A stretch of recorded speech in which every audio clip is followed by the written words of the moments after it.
Good morning বন্ধুরা, কেমন আছো তোমরা সবাই? আশা করি তোমরা সবাই খুব ভালো আছো। আজকে হলো সোমবার আর এখন সকাল 6:30 বাজে। আমি বাইরে এসেছি ঠাকুরের বাসনটা মাজবো, সেজন্য একটু একটু ভোরের আলো ফুটতে শুরু করেছে, কিন্তু বাইরে ঠান্ডাও আছে আর অন্ধকারও। যাই হোক, এর মধ্যেই আমাকে এখন ঠাকুরের বাসনটা মেজে ঘরে যেতে হবে। আজকে এত ভোরবেলা ওঠার কারণ হলো কৃপা কলেজে যাচ্ছে, আমি রান্না বসিয়ে দিয়েছি, রান্না হচ্ছে, তো ভাবলাম এই ফাঁকে আমি ঠাকুরের বাসনটা মেজে নিয়ে আসি। আমার বর তো মর্নিং ওয়াক করতে চলে গেছে 5:30টার সময়। তাতে করে বাসনটা মাজি, বাইরে খুব ঠান্ডা লাগছে। ডিম সাবানের সাথে একটু পিতাম্বরী পাউডার দিয়ে তারপর ঠাকুরের বাসনগুলো মাজলাম।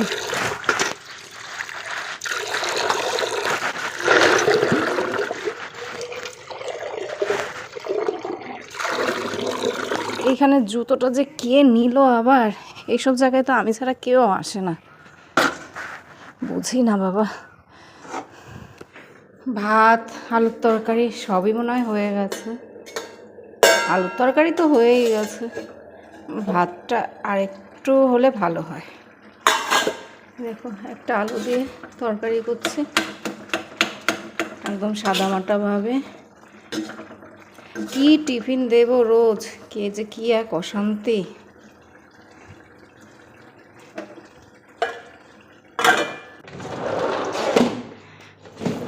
দেখো, 5 মিনিটের মধ্যে কত পরিষ্কার হয়ে গেছে, আর আমি অন্ধকারের মধ্যে বাসন মাজলাম। বাসন মেজে ঘরে এসে ভাতটা নামালাম আর ওই ঘরে বিছানাটা তুলেছি। বিছানাটা তুলে এসে দেখি বাইরে একদম পরিষ্কার। কত ভালো লাগে বলো নতুন দিনের শুরুটা দেখতে। এখনও জানি না দিনটা কীরকম যাবে, ভালো যাবে না খারাপ যাবে, কিন্তু এই ভোরের আকাশ দেখে মনে হয় দিনটা খুব ভালো যাবে। এরকমই একটা ফিলিংস প্রতিদিন আসে আমি যখন ভোরবেলার আকাশটা দেখি, কিন্তু তারপর তো কেমন হজবরল হয়ে যায় সব কিছু। আলুর দম ভাতে এত স্বাদ হয়েছে, বাবা মেয়ে দুজনার লোভ সামলাতে পারেনি। 6:15 সময় ভাত খেতে বসে পড়েছে। ভেতো বাগালে কি আর এমনি এমনি বলে? আলুর দমের গন্ধে নাকি সারা ঘর মৌ মৌ করছে। একটা আলুর তরকারিই করেছি, বড় দেখে একটা আলু কেটে নিয়েছিলাম। একটু খাবি? একটু খেয়ে যা, একটা চামচ নে এনে। তো ভাত আর আলুর দম। রোগে ভুগতে খুব ভালো লাগে, তাই না? কি? হ্যাঁ, ভালো করে মাথাটা ঢেকে রাখবি, টুপিটা আগে পর। টুপিটা আগে পরে মোটা করে চাদরটা দিয়ে মাথাটা ঢেকে রাখবি। বাইরে কি ঠান্ডা, সামনে দিকে কপালটা ঢাক কৃপা। আরে চাদরটা দিয়ে ভালো করে মাথাটাকে জড়া, তুই বাইকে উঠবি, প্রচণ্ড ঠান্ডা লাগে বাইকে উঠলে। এই করে করে কিন্তু শুধু রোগকে মানে ওয়েলকাম করে নিয়ে আসিস। হ্যাঁ, এই সেদিনও ব্লাড টেস্ট করিয়েছে কতগুলো টাকা দিয়ে। 4,000 টাকা নিয়েছে। দেখ, তোর এই 4,000 টাকায় তোর একটা সোনার জিনিস হয়ে যেত ছোট্টখাট্ট।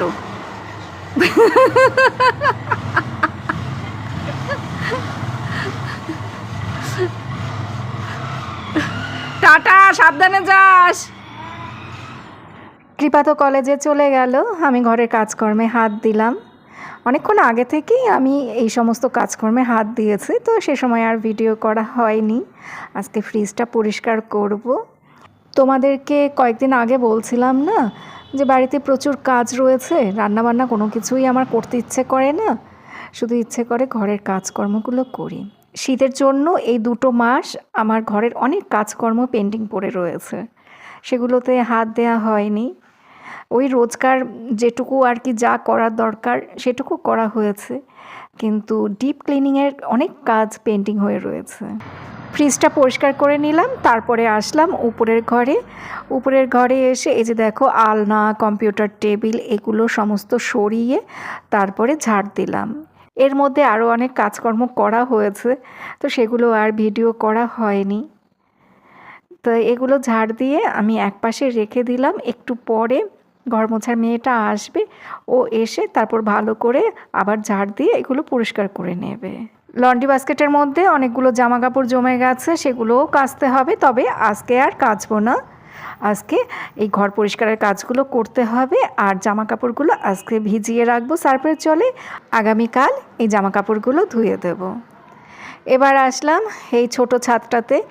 এখানে অনেকগুলো গাছ রয়েছে। এই গাছগুলো জানো তো বারান্দায় ছিল, ছাদেও অল্প কিছু গাছ ছিল, তবে বারান্দায় যত গাছ ছিল সেগুলো সব আমি কয়েকদিন আগে ছাদে নিয়ে এসেছি।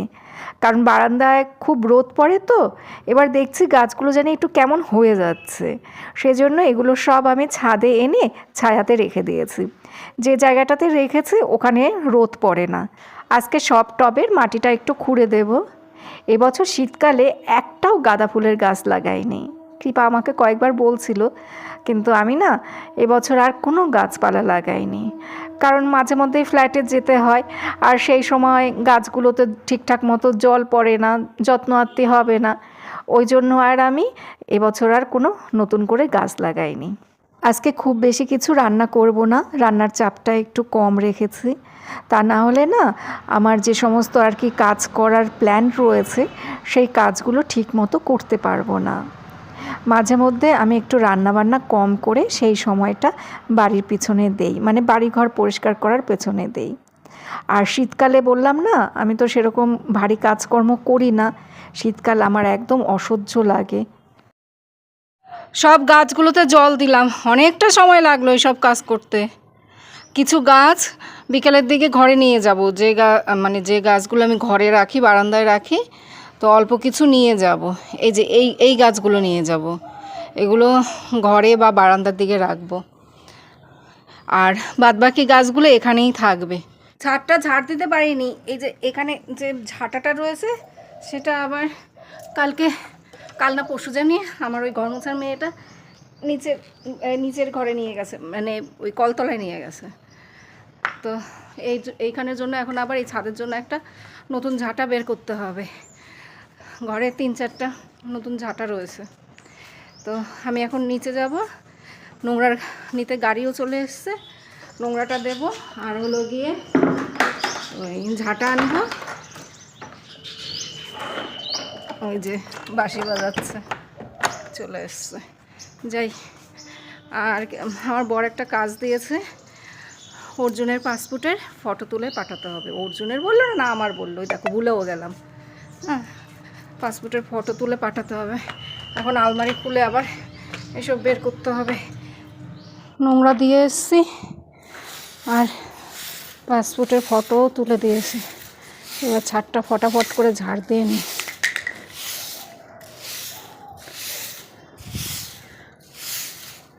এই দুটো গাছ এখানেই থাকবে, এখানে রোদ পড়ে তো এখানেই থাকবে। ওই গাছ দুটোর একটু রোদের দরকার আছে। ছাদটা ঝাড় দেব, তারপরে ছাদের যে সিঁড়িটা রয়েছে এই পাশে, সেই সিঁড়িটাও মুছতে হবে। তো এগুলো করে তারপরে স্নান করে সোমবারের বাবা ভোলানাথের পুজোটা দেব। আমার জানো তো সোমব্রত করার ভীষণ ইচ্ছে। সোমব্রত কী করে করতে হয় সেটা আমি ভালো করে জানি না। যদি তোমরা কেউ জেনে থাকো তাহলে আমাকে না একটু কমেন্ট করে বলো, আমার ভীষণ ইচ্ছে সোমব্রত করার। যেখানেই বাঘের ভয় সেখানেই সন্ধে হয়। যেটা ভেবেছিলাম সেটাই হয়েছে, ঘর মোছার মেয়েটা আসেনি। এবার ওই যে ওগুলো তো সব রয়েছে উপরের ঘরে, তারপরে নিচের ঘরেও পরিষ্কার করেছিলাম, নিচের ঘরেও ওরকম কাগজপত্র সব বের করে সাইড করে রেখেছে। এবার কি হয় বলো তো, যখন এই ধুলো টুলো পরিষ্কার করি সে সময় ওই ঝাড় দিয়ে নেওয়ার পরে ঘরটা মুছতে হয়, তা না হলে তো সারা ঘর ধুলো ধুলো হয়। এবার আমাকে এখন সেই কাজ করতে হবে। ভাবছিলাম যে ও আসবে, ও তো ওই সময়তেই আসে, সকালের দিকেই আসে, ও এসে ঘরটা মুছে নেবে, কিন্তু সে তো আর হলো না। এখন আমাকেই মুছতে হবে। নিচের ঘরটা করা কমপ্লিট হয়ে গেছে, আমি রান্না করছি তো রান্না বসিয়ে দিয়ে করে নিয়েছি। আর এবার যাব উপরের ঘরে, উপরের ঘরেই কাজ বেশি। উপরের ঘরটা এখন ভালো করে ঝাড় দিতে হবে, তারপর মুছতে হবে। অত ভালো করে মুছিনি, ওই পা দিয়ে মুছে নিয়েছি। একটা তো মপ সে আর কেনাই হয় না। আর দেখো এই হাতটা কেটে গেল, বুড়ো আঙ্গুলটা। টমেটো কাটতে গিয়ে, ডালের মধ্যে টমেটো দেবো, সেই টমেটোটা কাটতে গিয়ে ছুরি দিয়ে হাতটাই কেটে গেল। এই বারান্দাটাও পরিষ্কার করলাম, কালকে মেয়েটাকে বলেছিলাম এই বারান্দাটা মুছতে, বললো কাকি কালকে মুছে দেবো এসে, আজকে তো আসলোই না। এই টমেটোটা কাটতে গিয়েই আমার হাতটা কেটে গেল। আর এই যে পালং শাক রান্না করেছি, ভাত হচ্ছে, ভাতের মধ্যে একটা টমেটো সেদ্ধ দিয়েছি। উপরের ঘরটা পরিষ্কার করা হয়ে গেছে, ওই যে সব আর কি আমি নোংরাগুলো বের করেছিলাম সেগুলো একটা বালতির মধ্যে ঝাড় দিয়ে রাখলাম, আর মোছাও হয়ে গেছে। এবার রান্নাঘরের কিছু কৌটো বের করলাম, ওর মধ্যে এই চানাচুর, তারপরে মুসুরির ডাল, এগুলো রাখতে হবে। অনেকগুলো অনেকটা মুসুরির ডাল আনা হয়েছে, এই যে দেখো আরও আছে ওইখানে, সেগুলো সব এই কৌটোর মধ্যে ঢেলে তারপরে এখন জায়গায় রেখে দিতে হবে। প্লাস্টিকে এমন করে গিট বাঁধে খুলতেই পারি না, আর এই প্লাস্টিকগুলো ভালোও না।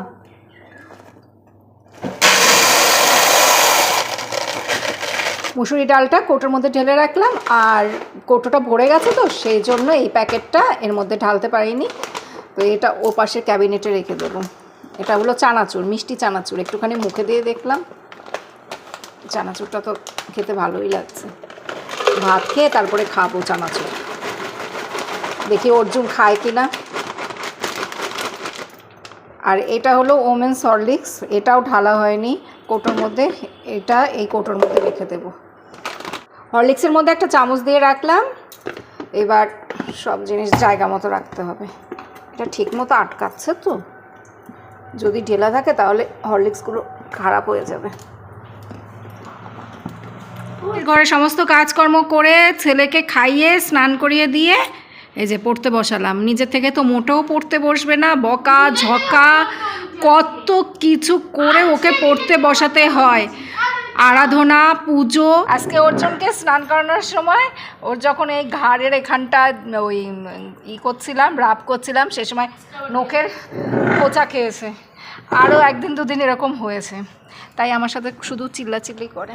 তোমার কাছে আমি স্নান করবো না, তুমি ঠিক করে আমাকে স্নান করাতে পারো না, আমাকে ব্যাখ্যা দাও। সেই নিয়ে আবার এক ধাপ হলো, ওকে স্নান করাতে গিয়ে আমার নাইটিটাই ভিজে গেল। প্রতিদিনই তাই হয়, ওকে স্নান করাতে গেলে আমি ভিজে যাব। নাইটিটা পাল্টে ছাদে বলছি, বারান্দায় আসলাম, এখন বসে বসে ভিডিওটা একটু এডিট করতে হবে। আজকে প্রচুর কাজ করেছি। আমার তো শুধু হাতের মধ্যে ইসপিস করছে, আমি কখন এই সমস্ত কাজগুলো করব।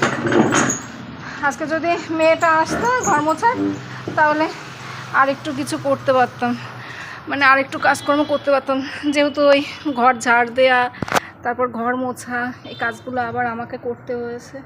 অর্জুনকে পড়তে বসালাম, আর আমার হাজব্যান্ডের দুটো শার্ট এখন আয়রন করে নিচ্ছি। অর্জুন যখন পড়তে বসে তখন তো সারা রাজ্যের জিনিসপত্র খাটের উপরে নিয়ে পড়তে বসে, কতটা যে ও কী পড়াশোনা করে এক ভগবানই জানে। তো যাই হোক, আজকে তো আমার বাড়িঘর পরিষ্কার করার রোগে ধরেছে, তো সকাল থেকে এটা ওটা করেই যাচ্ছি। এখন আবার ভাবলাম বসেই যখন আছি হাজব্যান্ডের দুটো শার্ট আয়রন করে রাখি, তো ভাবনা অনুযায়ী আমার কাজটাও হয়ে গেল, দুটো শার্ট আয়রন করে রেখে দেব। এই দুটো শার্ট আয়রন করা হয়েছে, দুটো একটু রেখে না তো পাপার ঘরে, যা বাবার ঘরে, হ্যাঁ বাবার ঘরে আলমারির উপরে। আরে ফি দেয় না, প্রতিদিন কিছু না কিছু তো খেতেই থাকিস, 20 টাকা 30 টাকা 40 50 টাকা, এগুলো কি? হ্যাঁ এগুলো কি উড়ে উড়ে আসে? পড়াশোনা ঠিক করে না, আবার বাজারে নিয়ে যাবে। এই দেখো কাঁচি, ইনজেকশন, কত কিছু নিয়েও পড়তে বসে, আরো অনেক কিছু পাবে, এর মধ্যে আরো অনেক কিছু আছে। বাবা কাঁচিটা সরিয়ে রাখি, না কাঁচের গুঁতো লাগবে, রেখে দে। গুড ইভিনিং বন্ধুরা, এখন রাত 7:45 বাজে, আর সন্ধ্যাবেলার দিকে একটু পায়েস রান্না করেছিলাম, দেখো সর পড়ে আছে, তো এটা এখন খাবো না, এটা রাতের বেলার দিকে খাওয়া হবে। আমি যদিও খাবো না, আমার বরকে দেবো।